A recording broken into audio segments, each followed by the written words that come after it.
Buenas tardes, estimada profesora Tania Ramírez, compañeros.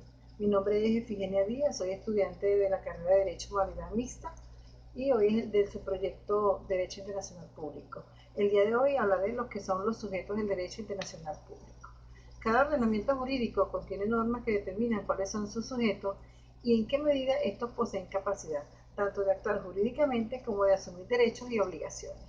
Es necesario conocer los planteamientos que se han ido adoptando, dados los diversos factores o elementos históricos, dogmáticos o hasta políticos.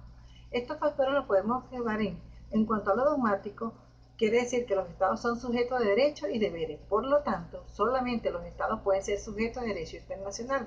Asimismo, el individuo, la persona humana, no será considerada como sujeto internacional, sino solamente un simple objeto del mismo. Y lo contrapuesto a la tesis anterior dogmática excluyente considera que solo la persona humana es el verdadero sujeto internacional. En cuanto a la tesis del polimorfismo de la subjetividad internacional, este se basa en varios elementos, que son: la noción del sujeto evoluciona dado la necesidad de la misma comunidad internacional. También en cuanto al pluralismo de la subjetividad, que lo que la doctrina se refiere es a la ampliación del círculo de los sujetos. Y finalmente en lo que es la heterogeneidad de los sujetos internacionales, como son sujetos de distinta naturaleza a los estados, en el caso de la citada controversia de las organizaciones internacionales intergubernamentales. Es por ello que debemos conocer que los sujetos de derecho internacional son los estados, las organizaciones internacionales, la comunidad beligerante, los movimientos de liberación nacional y el individuo. Este individuo es la persona física como sujeto pasivo que recibe de él derechos y obligaciones. Además, pueden agregarse ciertos casos especiales como el de la Santa Sede, la Orden de Malta y el Patriarcado de Constantinopla. Existen algunos sujetos que podemos encontrar en la práctica internacional: los sujetos de derechos y sujetos de deberes, los sujetos activos y pasivos, los permanentes y transitorios, los de pleno autogobierno, los sujetos con autogobierno parcial, los que tienen una capacidad jurídica y capacidad de obrar, los sujetos de derecho internacional público y derecho internacional privado. Es necesario conocer una definición de lo que es el Estado. El Estado no es más que una estructura político-jurídico. En su integración concurre una serie de elementos cuantitativos y cualitativos que le dan forma y característica propia. Entre los elementos podemos nombrar la soberanía, que no es más que la soberanía es el ejercicio de la autoridad suprema que reside en el pueblo y que se ejerce a través de los poderes públicos. La población, que es un conjunto de individuos que habitan en un momento dado en un estado. El pueblo, que es el conjunto de personas que están unidas por una serie de elementos como las leyes. El territorio, que es la limitación territorial donde un estado ejerce y dispone su autoridad mediante una autoridad legítima. El sistema jurídico, que este es un elemento imprescindible dentro de la organización de un estado y está conformada por conjuntos y leyes que regulan el comportamiento de los individuos de la sociedad. También tenemos la nación, que es un conjunto de personas de un mismo origen étnico que comparten vínculos históricos, culturales y religiosos. Y finalmente la patria, que es el conjunto sagrado de la tierra, la historia, la vida presente y las nobles aspiraciones del país y del pueblo al que une el nacimiento de la sangre de los padres. Existen algunas teorías que definen lo que es la nación. Esas teorías las podemos observar según dos autores. Según Smith y Anderson, ellos consideran que el concepto de nación es una comunidad humana con un nombre propio, asociada a un territorio nacional que posee mitos comunes de antepasados, que comparte una memoria histórica, uno o más elementos de una cultura compartida y un cierto grado de solidaridad, al menos entre sus élites. También tenemos en este aspecto lo que son el principio de autodeterminación de los pueblos. Este principio corresponde al justo anhelo de la libertad de los pueblos.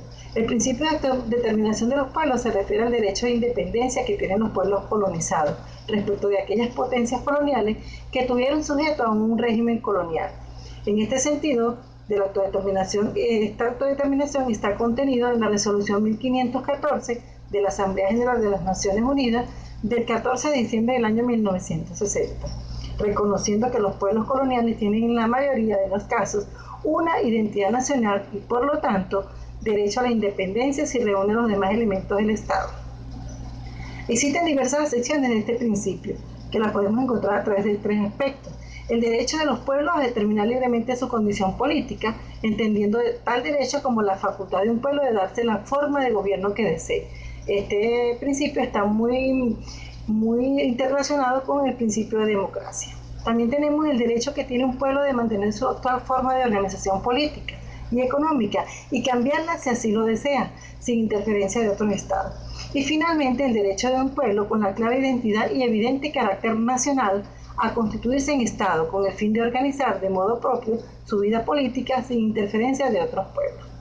Existe también la unión de los estados, uniones de estados, que lo definen como en un amplio sentido como una baja unión de estados, toda relación permanente entre dos o varios estados con un fundamento jurídico. Las uniones de estados pueden ser de dos tipos: la unión personal, que surge cuando el juego de las leyes de sucesión lleva al mismo monarca a ocupar el trono de dos países, y la unión real es una unión voluntaria de dos estados soberanos que se unen bajo el mismo monarca para dar nacimiento a una persona internacional. Dentro de todos estos elementos también podemos visualizar lo que es el federalismo, que el federalismo es un sistema político en el cual las funciones de gobierno están repartidas entre un grupo de estados asociados, en primer lugar, que luego delegan competencias a un estado central federal. Existen también algunos estados que tienen una situación particular. Lo observamos a través de dos aspectos importantes. Uno que es los protectorados, que es una institución de derecho internacional en la que dos estados establecen una relación en la que uno llamado estado protegido cede a otro estado llamado protector el ejercicio de ciertas competencias determinadas en el tratado que da origen al protectorado. El otro aspecto que tenemos es el estado de neutralidad perpetua. Esta indica que es una institución de derecho internacional en donde un estado es colocado bajo la categoría de neutralidad permanente, mediante un tratado comprometiéndose a no iniciar una guerra ni apoyar algún bando de la guerra entre terceros países, ni a participar en guerras, salvo el caso de la legítima defensa. Dentro de esos estados tenemos el Vaticano. Es bueno recordar que la historia nos dice que antes de la unificación de Italia por Garibaldi hacia el año 1870, Roma formaba parte de los llamados estados pontificios, que abarcaban una porción importante de lo que hoy es el territorio italiano. Al triunfar la unificación, los estados pontificios, gobernados por el Papa, fueron desaparecidos y este fue reducido a la Ciudad del Vaticano. La Ciudad del Vaticano no es miembro de la Organización de las Naciones Unidas, aunque la Santa Sede es observador permanente en ella. En materia de derechos humanos, la Santa Sede está presente en muchos de los organismos de la Carta Internacional de los Derechos Humanos, que incluyen el Comité de Derechos Humanos de los Derechos Humanos. Aparte de eso, tenemos los mandatos y un territorio de régimen de administración fiduciaria a otros sujetos. Debemos definir lo que es el mandato, que es una institución creada en interés de los pueblos sometidos a este régimen y debía ser considerada como una misión sagrada de civilización. También tenemos lo que es reconocer el reconocimiento de los estados, que es una institución del derecho internacional público mediante el cual uno o más estados hacen constar la existencia en un determinado territorio de una sociedad políticamente organizada e independiente, poniendo en manifiesto su voluntad de considerarle un miembro más de la sociedad internacional. Estos reconocimientos los podemos ver a través de distintas formas y tipos. Lo podemos ver a través de un punto de vista de países que hagan el reconocimiento, que pueden ser individual y colectivo, desde el punto de vista de la forma de hacer el reconocimiento, que puede ser expreso y tácito, desde el punto de vista del tiempo en el que se produce el reconocimiento, que lo podemos observar tanto oportuno, demorado o prematuro. Lo podemos ver desde el punto de vista de la exigencia de las contraprestaciones, que es el libre y el condicionado.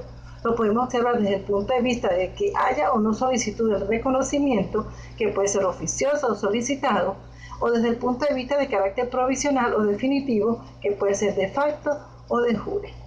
Estos reconocimientos traen una serie de consecuencias, como son que cuando una organización social o movimiento político son reconocidos como Estado, a pesar de que no existan los elementos, el Estado se reconoce y lleva a cabo una conducta que se puede conceptuar como un ilícito internacional, debido a que la misma puede tipificar como una intervención en los asuntos internos u otro Estado. Existe también lo que es el derecho sucesivo de los Estados. La sucesión de Estados es una situación propia del derecho internacional en la cual el Estado es reemplazado por otro en sus derechos sobre la administración y un gobierno de territorio. El derecho de la sucesión de Estado es producto de la determinación del ámbito de validez temporal de los Estados como sujetos de derecho internacional. Los Estados nacen y se extinguen, y la sucesión de estos Estados se ocupa de los efectos de dicha extinción. Con esto doy por culminada esta breve exposición sobre lo que es los derechos internacionales. Esperamos orientaciones de parte de la profesora Tania Ramírez. Muchísimas gracias.